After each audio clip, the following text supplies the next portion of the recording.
So this guy, his name's Shakespeare, and Shakespeare just won the lottery. $30 million freaking dollars. So one day, Shakespeare's at work and he's helping his coworker, this guy, this truck driver, who we'll just call Trucker. So Shakespeare and Trucker, they're out on the road and they stop at the mini mart to buy something. And Shakespeare asks Trucker to go inside and pick him up a couple of lottery tickets. And then Shakespeare gives him money for them. So Trucker goes in the store, he buys the tickets, he gives them to Shakespeare, and one of those tickets wins Shakespeare the $30 million jackpot. And he is pumped. I mean, this is gonna change his life. So he gets the money, and instead of taking multiple payments, he takes the lump sum, and it ends up being about $17 million. And with that $17 million, he's able to move out of his mom's place. He buys himself some nice cars. He buys himself a house with a pool. He puts $1 million into a trust fund for his son. Things are really looking up for Shakespeare.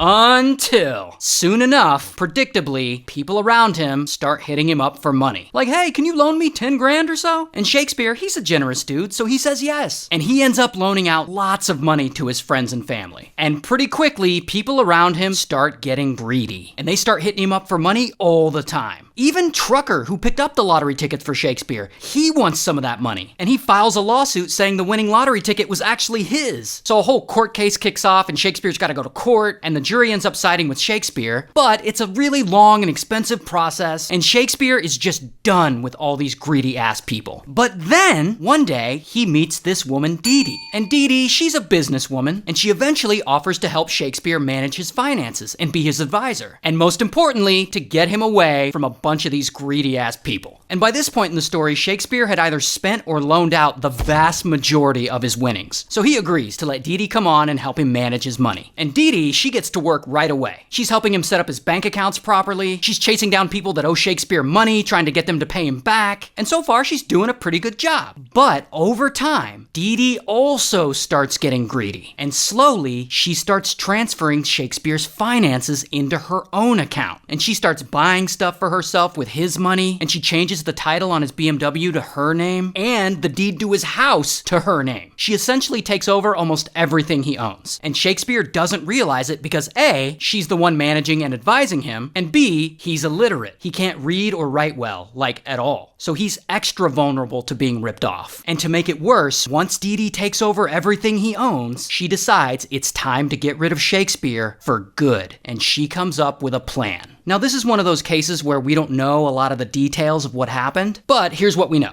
One day, Dee Dee takes a pew-pew and she goes over to Shakespeare and she sadly shoots him twice in the chest and she unalives him. Then she goes and gets her ex-husband, who he thinks he's just helping her out with some construction work. She gets him to use a backhoe and dig a giant hole in the backyard on her property. Property that she, of course, purchased using Shakespeare's money she stole. But anyway, then she gets her ex-husband to fill up that hole, and she gets some other guys to put a slab of concrete over it. Then Dee Dee moves into Shakespeare's house and takes over the remainder of his assets. While she's doing that, she gets Shakespeare's phone, and she just starts casually texting with his friends and family, just to make it look like Shakespeare is still alive. But luckily, that actually backfires, and it causes people to get suspicious. Because remember, Shakespeare's illiterate, so people are like, who's sending me these texts? And where the hell is Shakespeare? We haven't seen him in months. And so 7 months go by, and no one has seen Shakespeare. So his cousin actually reports it to the police. And of course, the police immediately look into Dee Dee, but Dee Dee says, Shakespeare's fine, he just wanted to get away from everyone. Look, he's still texting me. But secretly, Dee Dee's like, oh shit,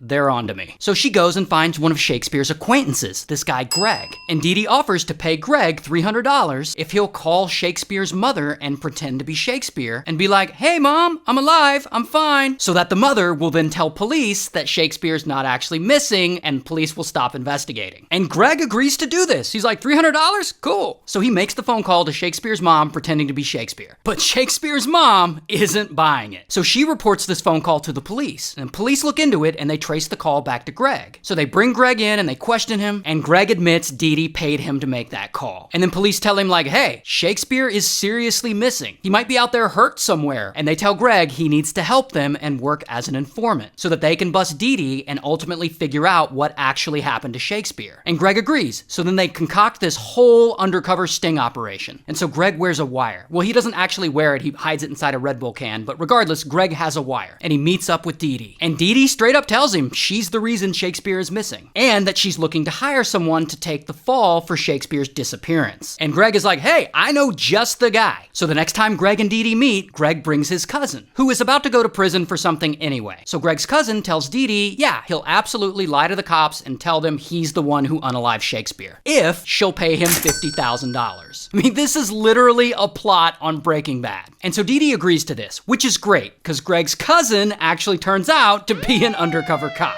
So they arrest Dee Dee, here's her mugshot, she goes to trial, she's found guilty of murdering Shakespeare in the first degree, and she's sentenced to life. And all this happened in Florida. Shout out to Florida.